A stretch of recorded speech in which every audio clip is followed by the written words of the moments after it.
kind introduction to the Honorable Vice Chancellor, members of the faculty, and students. I wish I could see you all. It's actually quite disappointing looking at a very blank screen when you can't see the people. But I'm indeed, aware of the single honor which you people do by inviting me to be a keynote speaker. To be honest, when Dr. Rohini asked me to be a keynote speaker, I didn't realize she was also enticing me into giving a lecture for 1 hour. That's what she said. But I had already agreed. And I had very limited knowledge of, I still have very limited knowledge of robotics. So my aim would not be to teach you robotics in my presentation, but to give you an overview of what it means as a society and as a nation when we get into this exciting era of robotics. Robotics, in many ways, is a multidisciplinary field, as has already been brought out. You have electronics, you have data, you have artificial intelligence, you have motors, a lot of things going to creating a robot.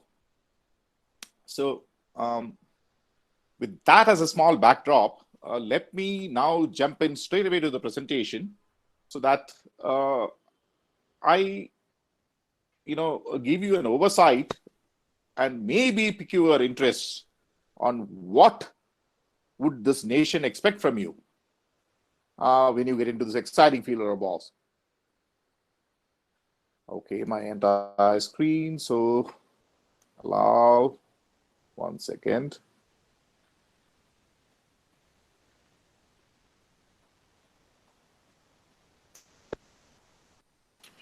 Can you see my screen? Because I can't see you anymore. Dr. Rohini, can you people see my screen? Yes, sir, we can see. Yeah, it is Okay, visible. great.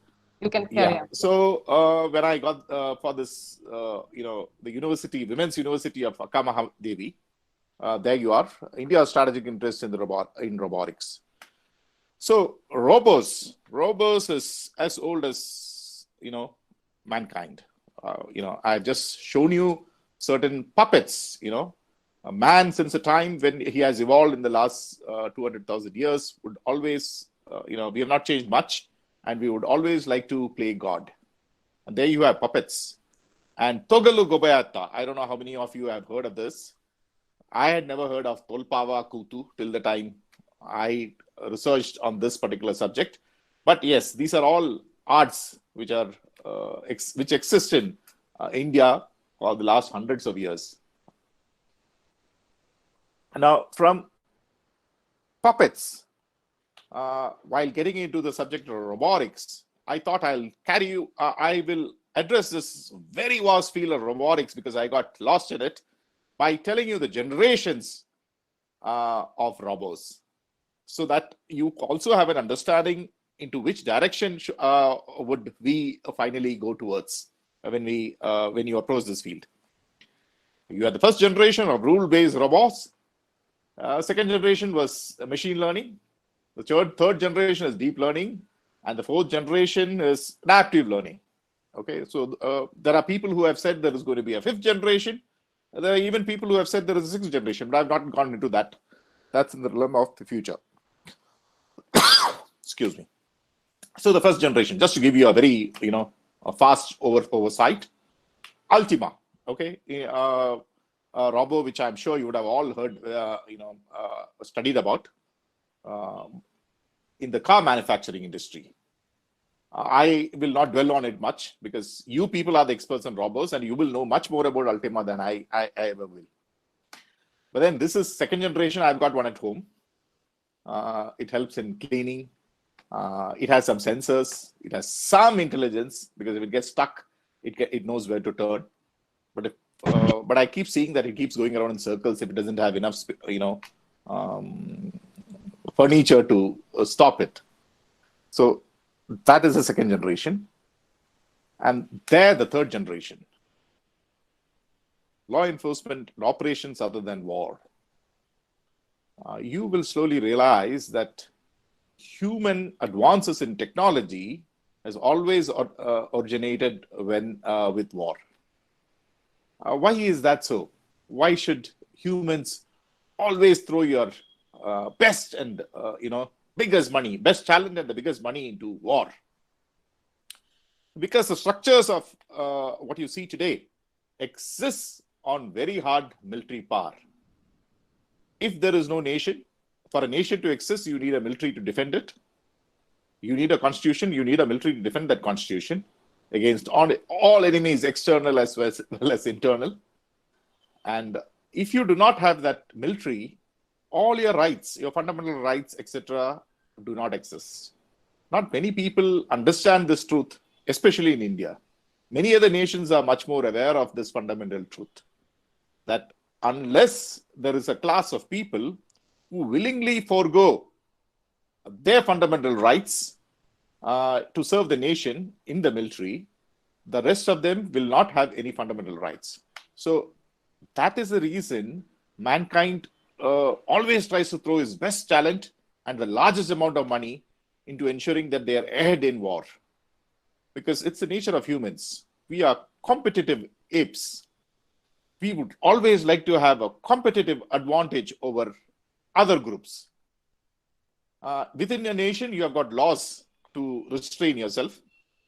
But between nations, it's all military power. We might evolve into something different. But as on date, this is the sad fact of mankind. And the fourth generation is adaptive learning. Okay, data, all about data. So and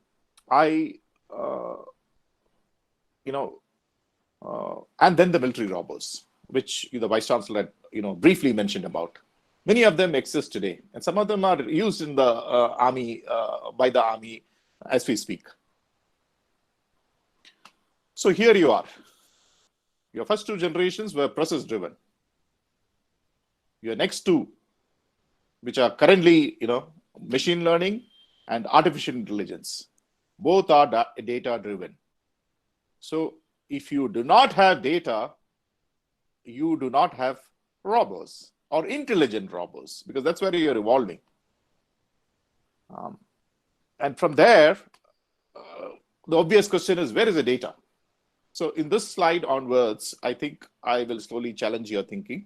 I will make you aware of things which are key to robots, which you might not learn in your daily, education. Where is the data? Data is largely in three places.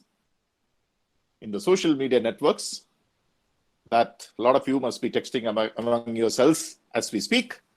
Then in the operating systems, you see, this Android, Windows, iOS, Linux, Chrome, what have you. And the rest of it is mostly in the clouds. Amazon, Microsoft, Alibaba, Google, IBM, and some others. Okay, this is where the data exists. And where is the control? The control finally exists in the chips. No high-end processors, no robotics. So data and chips are two places which India uses a lot, but it does not produce or manufacture. So when you get into robotics, you always need to keep this at the back of your mind. You are creating intelligent machines. You are planning to put artificial intelligence into machines, which might not be under your control, because you do not control the data, neither do you have control of the chips. So from there, I, finish on robotics and get you into a slightly more, larger picture of the world. This gentleman is Henry Kissinger. Not many of you might have heard of him, but he was the Secretary of State in the Nixon administration. There was a gentleman called Nixon who was the president, who finally had to resign because of the Watergate scandal. Okay, so this Henry Kissinger is a very smart gentleman, and he is the architect of the present global order. And for you to study engineering without understanding how the world functions is like going through life with blindfolds on. So Henry Kissinger has said, it's not a matter of what is true that counts. but a matter of what is perceived to be true. This has very, very interesting phenomena, because the truth actually does not matter. It is what people believe to be the truth which matters. Okay, think over it. And now I give you a fast forward lesson in international relations and strategy and global this to make you understand. So 1945 was a year when the Second World War was coming to an end. It had still not ended. When the victorious Allied powers, they knew they were going to win the war, they got together in a place called Bretton Woods in the US to plan the future of mankind. And in Bretton Woods, they decided that the US dollar will be the reserve currency. Till the time, the reserve currency of the world was British pounds. Britain was the global superpower at that time, and India was a dominion of a colony of the British. We participated in this Bretton Woods agreement, get together by 3 bureaucrats, 1 British and 2 Indian. Excuse me.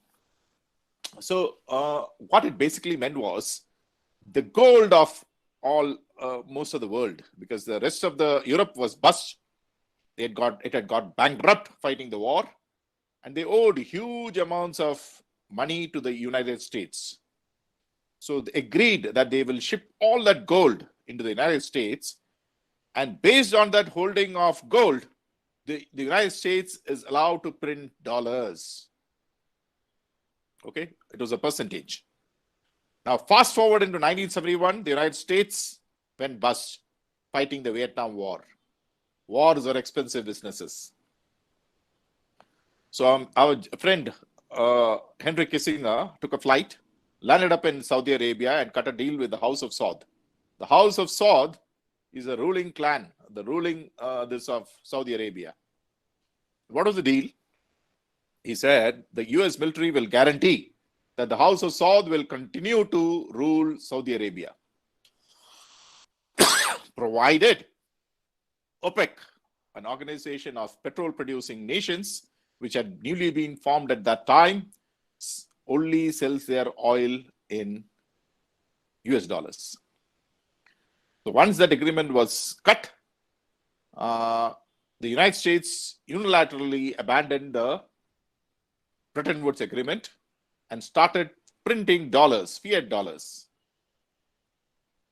The rest of the world had to work very hard, export things what the United States needs, and earn dollars. The United States could just print dollars. So today, if you look at our engineering educational system, most of you will aspire to go abroad or maybe work in some big name company, mostly Western, mostly US. So the ability to print dollars gives United States extraordinary power. They then can support a military which is with a budget 10 times the next 10 nations. Okay, the next 10 nations, majority of whom are US allies, do not have the budget what the US military has. So the world is controlled by 2 mechanisms. The fiat dollar. A fiat dollar means a paper currency which is not backed by anything. And the US military, which will enforce this particular order. Gulf War II, just to take you slightly onto the side because it's relevant. Saddam Hussein had not listened to my lecture, and after the Gulf War I, he decided to sell oil in euros. The euros appreciated, and Saddam Hussein got a windfall gain. Second, he got the windfall gain. Certain other nations like Venezuela and Iran said, hey, let us also start selling oil in euros. So the United States immediately realized the danger because it would unravel the world order which they had created, and they then decided to remove Saddam Hussein. So here again, as Henry Kissinger says, control oil and you control nations, control food and you control people. At that time, there was nothing called data. Today, if you have data of all people all over the world, you can control not only oil, you can control the food supply, you can also control the electoral and political process in other nations. So now I introduce another small term for you to grasp what I'm now trying to make you understand. This is something called the global commons. The commons, the global commons was a term which was first articulated by American Admiral Alfred Thayer Mahan. Mahan, 100 years back, studied the map and realized that the British control of the world is because they control the choke points in the sea lanes of communication. It is not that the British actually studied the global map and decided to control the choke points, but over the period of 200 years in which they dominated the globe, they created that global empire, they slowly went on to control the choke points. I will now try to make you understand this in a slightly different manner. There you are. This is the map, which shows the millions of barrels of oil which flow. You might think, what has it got to do with robotics? It's got a lot to do with robotics, believe you me. Be patient. So these millions of barrels of oil, this was a map of 2014, shows there are two particular points. One is the Strait of Malacca and the Strait of Hormuz. That is 17 million and 15.2 million barrels in 2014. And then you will realize the rest of the sea lanes where the choke points, the straits are there, they are comparatively much smaller. And you see India sitting there right at the center, dominating these two straits, the Strait of Hormuz and Strait of Malacca. And there you are. Now, to make you understand this and why the world is happening, why we are having tensions on the border with China, and why that particular map and the commons are important, I take you down to the South China Sea and the trading routes of China. You will see the entire trade of China happens via the South China Sea through this Malacca Strait. That Sunda, Lombok, etc. are just minor straits wherein ore from Australia reaches China. So for China to survive, because the entire economy is dependent on controlling that Malacca Strait. Okay, anyone who dominates that Malacca Strait can choke China and bring it to heel. And that is the reason you will realize to break out of this, and this Malacca, the Malacca Strait is where the Singapore and the US Navy, the most powerful force in the world, has got an ability to choke it. And that is the reason why China is building the CPEC and the BRI to break out of this stranglehold. And that is the reason that we are having tensions on the Ladakh border. Okay, Leh Ladakh is a place where if the CPEC is cutting across through Pakistan-occupied Kashmir into Pakistan to bypass this Malacca Strait into the Arabian Sea, that's the reason we are having tensions. So there you are. Barry Paulson, MIT professor, was the first one to say, command of the commons is the key enabler of US global power position. So what is the commons? What is the commons? There you are.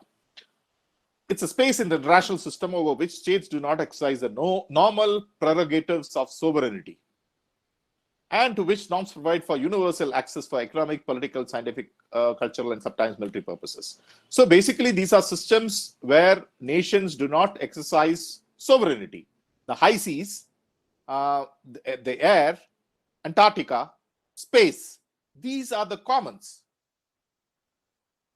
Now, to make you understand the importance of these domains, in 2014, when I dug out the figures, the world trade used to be US dollar 18 trillion. Sea, 70% by value and 80% by volume. Air, 20% by value and 1% by volume, mostly smartphones, okay? And land, 10% by value and 19% by volume. And then here, cyberspace. In 2014, the daily transactions in via SWIFT was US dollar 10 trillion per day. This would have multiplied multiple times in 2021. Now, do you understand the significance of cyberspace? And when India says we are going into 100% digital economy, do we actually control this domain? Do we have a privacy law? Do we have data localization? Do we have appliances to even enforce the law? So to make you understand, fully 97% of India's internet traffic goes via Mumbai. Okay, the rest of it is only 3%. So if anyone cuts any of those, cables or the landing station, our digital economy is finished. You will slowly stop hearing what I talk. So there you come to cyberspace, okay, and more closer to robotics and artificial intelligence. So the global critical infrastructures, anything to do with modernity, everything, in fact, is controlled via ICT, cyberspace, where the data exists. This can be then told as the nervous system of a modern nation. So information communication technologies are like the nervous systems of modern nation. If you can bring that, if you can control that nervous system, you can control the nation. And their activity in the 21st century is all about cyberspace. The US military, for example, is spending more money on cyber security than their entire nuclear weapons budget. And the Chinese have openly declared their intentions to concentrate on cyberspace and information warfare.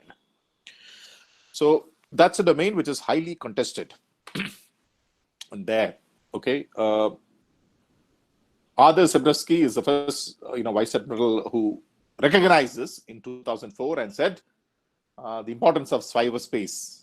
He said it would be equivalent to the sea lanes of communication. It would be a commons like the sea. Anyone who dominates cyberspace will control the globe, okay, in the information age. So characteristics of cyberspace, broadly physical and information layer. People do say there are cognitive layer, but I have just restricted myself to the information layer because the cognitive layer cannot be quantified. It's a human-made domain, subject to quick and constant reorganization. It's also a venue for military activity where the money is spent. Barriers to entry are low. Any smart kid with a laptop can become a player. You can get your Arduino boards, and if you can code and imagine things, you can create magic. You're relevant. Because to create a navy, it takes about 100 years. To create an air force, you need humongous amount of money for the navy also, and for an army, you need so much of people. But in cyberspace, the smart kid, maybe one among you, can make a difference. So what are the realities of today? This is a photograph which I've taken out of the Snowden revelations. It shows a Cisco router which is being opened up by the American NSA. And they are implanting software and hardware implants to beat the air gap before it is being shipped out. So what does it mean? It shows the underlying architecture on which you're going to create your robotics. How do you trust them? Are the chips yours? Is the data for artificial intelligence under your control? Can people manipulate them? There is the US, again, part of the Snowden revelations. They show the years in which all these iconic companies have decided to join the US program. So it is military control, imperialism, controlling of the globe. There are people who say that it is the multinational companies which are, doing what it is. But if you look at Indian history, just 75 years back, we just got our independence. And how did we get taken over? By a corporate company called the East India Company, who exploited our schisms very intelligently and slowly started ruling India. So robotics important. But what are the underlying mechanisms of robotics? There is China. China was suspicious of anything to do with the West because of its history, unlike us, which we were given freedom by the British, and a group of lawyers inherited our freedom. In China, no, the Communist Party, the People's Liberation Army, had to grab power, and because of which they were suspicious, and they created a great firewall of China, because of which they could create giant corporations like Alibaba, Tencent, Sinacor, etc., which we do not have. We only have Infosys, TCS, etc., which are widely known as cyber coolies. We work for others without understanding the whole purpose behind the game. So, along with the BRI, the Chinese are also creating digital Silk Roads, where they are ensuring that ICT is going into other nations, including India, hugely penetrated by American multinationals. Look at that map. ICT everywhere. The building blocks of robotics. Okay, so the only two major people who are fighting it out are China and the US. Rest all of us we have not even understood the domain. So China, these are the things which they have done. I am rushing it through so that, because I will send this presentation to Dr. Rohini, if you people need it, because I have to give you adequate time to question me. So I'm just rushing it through it, but I think you can read this. You can also, if you're smart enough, take a quick, screenshot, then go through it. Okay. So there is the digital Silk Road. What are the things which are going to be part of the digital Silk Road? Security information system, digital free trade zones, e-governance, smart cities, telecom, 5G network technology, fiber optics and cables, smart cities. Robotics are not overtly mentioned, but finally all of that is going to lead to robos. Okay. India, this issue. Effective and entrenched software industry catering to the West and their representative industry bodies. Our privacy law, in spite of being a fundamental right, has still not happened. Make in India, Startup India, and now Atmanirbhar Bharat, still not taken off fully. Why? Because people are ensuring that our discourse is fully not appreciated by the large population of India. Because this is not for the Aam Aadmi. You are engineering students. Did you know all this before my lecture? If you were not aware, how could the Aam Aadmi on the street ever understand this fight? So present status, heavily dependent on solutions by foreign nations, vulnerable from adversarial state-sponsored attacks. No privacy law, Aadhaar, all those biometrics, everything which is so important to military robotics, all not under our control. Okay, basically it is all controlled by software and hardware, which is Western and Chinese in origin. Dangerous. How do you do robotics? Will that robot remain under your control? So strategic deception. How? Free flow of data was linked to freedom of expression and ideas. There are people who have told, you mean to say that we need to create firewalls like US, we need to localize data like North Korea and Russia? No. All Western nations also very intelligently, without overtly expressing it, localize their data. I interacted with a Singapore gentleman, asked them, do you have a data localization policy? He said, no, we don't have a data localization policy or a law. I said, okay, that means your entire Singapore financial services, you allow the data to flow freely? He says, no, we don't allow that also. We ensure the data is there, but we don't have a policy, declared policy or a law. That's a very small city of intelligent people who has done it. But a continental sized nation like India, unless there is a law, who will do that? So there you are. These are certain conclusions about cyberspace and artificial intelligence. There you are. Some of our biggest threats to our national security today. Diverse population divided into castes, ethnicities, religions, languages, what have you. If all this data flows outside, can each and every one of you be profiled? can it be used to spread fake news, which is catering to your particular profile, to expand schisms and upset India from internally? Think about it. So there you have Yuval Noah Harari. When I initially had written this, people were still not this, but Yuval Noah Harari last year came on the World Economic Forum and said, when you have enough data, you don't need to send soldiers in to control a country.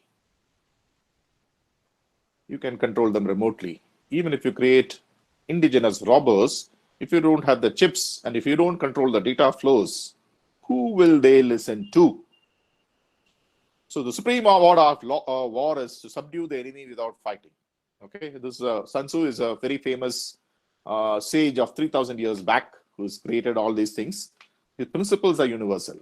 Times have changed, but isn't that the way? Why do you need to actually invade into India to take control of India again? You just need to have the data, right? So there it comes. Information is the oil of 21st century. Analytics is the combustion engine. We have the largest trained manpower right here in India, but we are almost, the vast majority are working for foreign companies. Most of you would be aspiring to join those foreign companies. I have no quarrel with that. Why shouldn't you? But think. Okay, so I have just taken the companies, the richest companies in the world in 2008 and 2018. You see the color code. Okay, blue is ICT. So in 2008, it was oil. Okay, only Microsoft and China Mobile was in ICT. You look at 2018, most of it looks like ICT. Things have changed. Okay, Saudi Aramco in 2019 has come up, but I think other $1 trillion tech companies have gone up. All of them, Apple, Microsoft, Alphabet, Amazon, all of them are into robotics.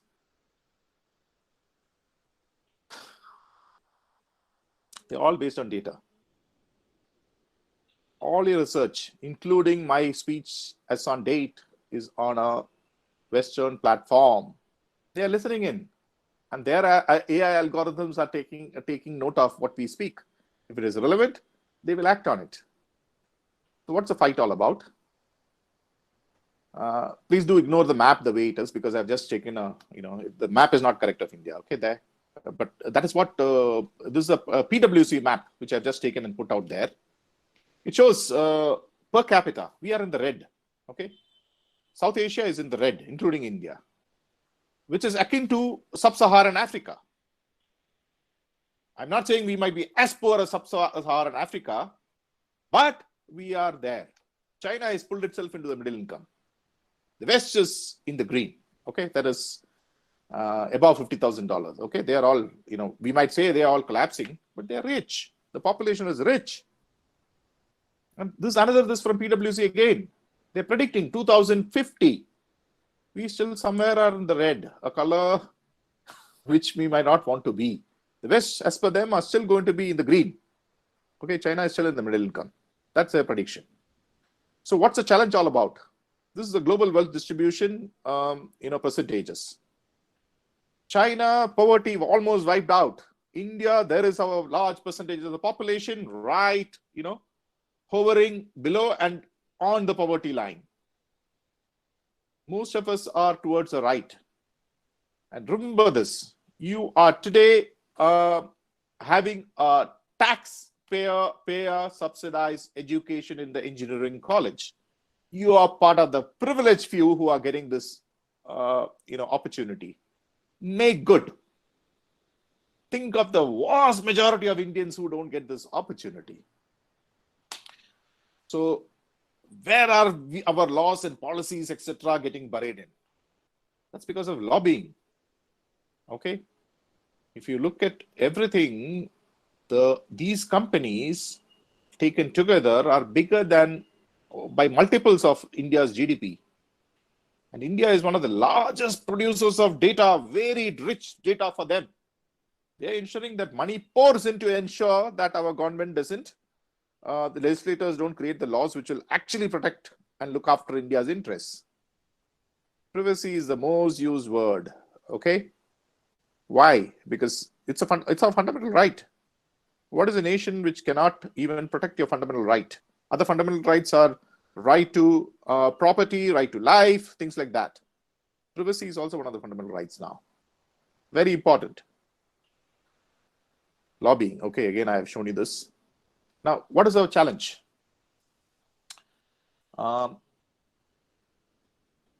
This is our population. Okay, if you look at our population, how it is growing, how it is going to grow.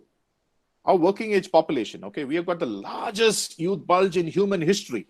Young people of your this, people below you, and people slightly above you. They are the largest chunk of our population.